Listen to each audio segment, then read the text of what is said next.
बीते गुरुवार को बिहार, उत्तर प्रदेश, झारखंड और वेस्ट बंगाल में बिजली गिरने से लगभग 135 लोगों की जान चली गई। वहीं जिसको लेकर मौसम विभाग द्वारा उसके अगले 3 दिन तक बिहार के लगभग 18 जिलों के लिए भारी बारिश और बिजली गिरने का अलर्ट जारी किया गया। आज हम लोग जानेंगे कि आसमान से बिजली पृथ्वी पर कैसे गिरती है और ये बनती कैसे है। बिजली गिरने को ही वज्रपात यानी थंडरबोल्ट और लाइटनिंग स्ट्राइक या लाइटनिंग कहते हैं। आसमानी बिजली से संबंधित पढ़ाई को फेनोमेनोलॉजी कहा जाता है। अब जरा इस पर नजर डालते हैं कि आखिर बादल कैसे बनते हैं, जहां हेरी फेरी होने से वज्रपात यानी लाइटनिंग स्ट्राइक्स होती है।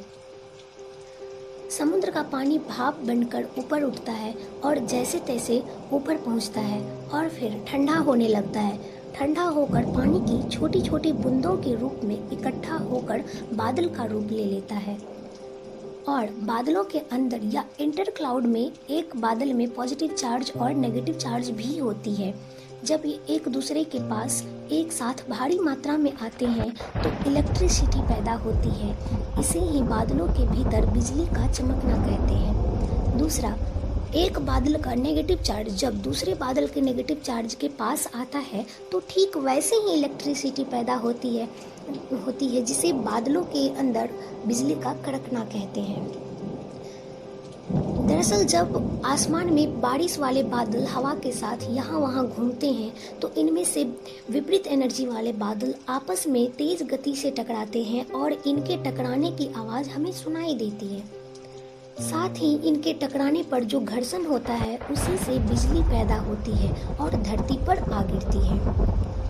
बादल की बिजली अधिकतर पेड़, मीनार या बिल्डिंग जैसी ऊंची वस्तुओं पर गिरती है। जब ये बिजली धरती से 100 मीटर ऊपर होती है तो उस समय ये मुड़कर ऊंची वस्तुओं पर आ गिरती है और जब ये आकाशीय बिजली किसी मानव शरीर पर गिरती है तो उसे बुरी तरह प्रभावित करती हैं और इससे मानव शरीर के टिश्यूज डैमेज हो जाते हैं। इसके अलावा उनके नर्व सिस्टम पर भी बुरा प्रभाव पड़ता है। आपको बता दें कि बिजली गिरने से होने वाले दुष्प्रभाव का असर महिलाओं के मुकाबले पुरुषों पर ज़्यादा होता है। अब इस बात को समझते हैं कि आसमानी बिजली के गिरने के दुष्प्रभाव से कैसे बचें। जब भी आंधी तूफान आए और आसमान में घने बादल मंडराएं तो अपने घर के इलेक्ट्रॉनिक सामान जैसे टीवी, रेडियो, कंप्यूटर आदि के पावर प्लग निकाल दें। घर में अर्थिंग वाला तार जरूर लगाएं। जहां तक हो अपना मोबाइल फ़ोन भी स्विच ऑफ कर दें। फर्श या जमीन पर चलते समय अपने पैरों में रबड़ की स्लीपर पहन के रखें। ऐसे मौसम में बिजली के उपकरणों को बंद कर दें और उससे दूर रहें और पेड़ के नीचे या खुले मैदान में ना जाएं। धन्यवाद।